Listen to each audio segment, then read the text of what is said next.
आपको एक कथा में कहा था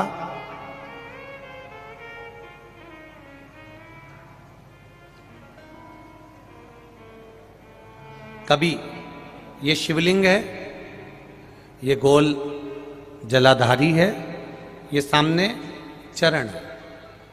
करें दर्शन सबने। ये दो सामने जो चरण हैं, इसके बीच में सुख सुंदरी है। कभी कभी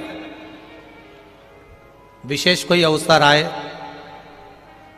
सोमवार की अष्टमी पड़ जाए या कोई विशेष प्रदोष का दिन पड़ जाए और आपको लग रहा हो कि मेरा महादेव को मैं जल चढ़ाते चढ़ाते इतना समय हो गया, मेरा महादेव नहीं सुन रहा, तब कभी कभी ऐसा मन में आए कि क्यों नहीं सुन रहा, तब लोटा भरकर जब जल लेकर जाओ, गणेश जी को चढ़ाया और सुख सुंदरी को चढ़ाया, षडानंद कार्तिकेय को चढ़ाया, माँ जगत जननी जगदम्बा माँ पार्वती को चढ़ाया, वही जल ले जाकर बेलपत्री के वृक्ष पर चढ़ाया।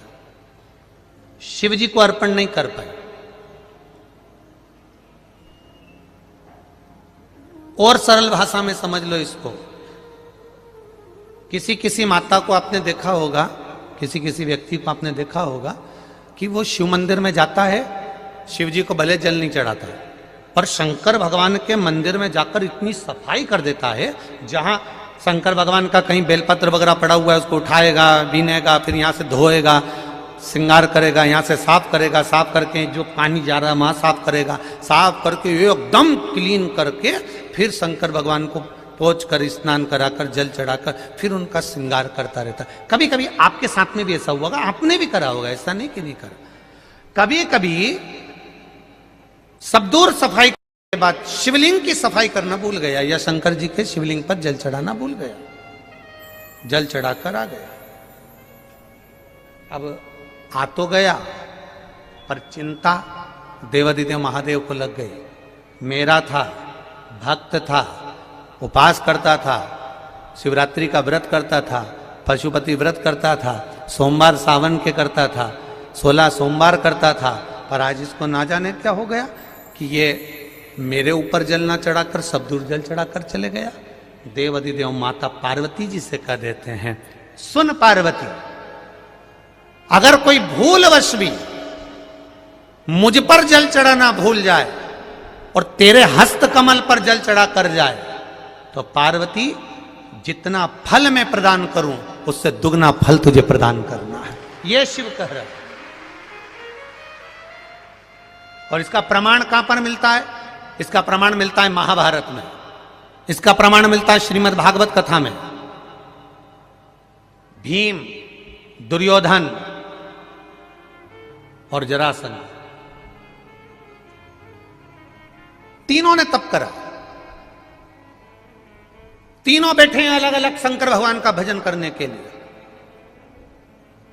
और तीनों शिव जी का भजन कर रहे हैं, तीनों शंकर भगवान का गुणगान कर रहे हैं, तीनों शिव जी का तप कर रहे हैं। और तप करते करते करते करते करते करते भीम को लग गई भूख, चले गया भोजन करने। जैसे ही भोजन करने गया तो कुछ खाने का तो मिला नहीं, केले के पेड़ पे से केला लिया या छील छील के खाकर फेंक दिया, बैठ गया। इतने में देवादिदेव महादेव प्रकट हो गए, और महादेव प्रकट होकर तुरंत मेरे शंकर भगवान ने प्रसन्न होकर प्रकट होकर दुर्योधन और जरासंध को देखा और दोनों से पूछा, तुम्हें क्या चाहिए मांगो। दुर्योधन और जरासंध ने कहा, हमको 100 हाथियों का बल दे दो। शंकर भगवान ने कहा, 100 हाथियों का बल? तथास्तु। शंकर भगवान ने तथास्तु तो कह दिया। भीम बैठकर केला खा रहे थे और जरासंध और दुर्योधन जाते जाते हंस दिए। बताओ, इस खबड्डे को देखो, हप्सी को देखो, खाने के चक्कर में इसको आशीर्वाद नहीं मिला और हमको 100 हाथियों का बल मिल गया।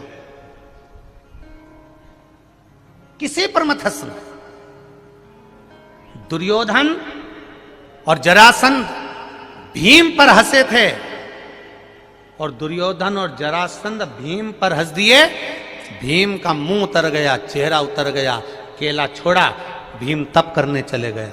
तप करने गया तो भीम जान गया कि मैं अब तप करूंगा तो महादेव का नहीं करूंगा, पार्वती जी का करूंगा। अभी आपको कथा में कहा था कि केवल जलाधारी भी अगर आप स्पर्श कर कर बेलपत्री आदि कादिक जो निर्माल्य पड़ा हुआ है उसको उठाकर, बहुत बड़ा दोष है एक, शायद आपने भी जिंदगी में कभी करा होगा, अब कर दिया हो, अब मत करना।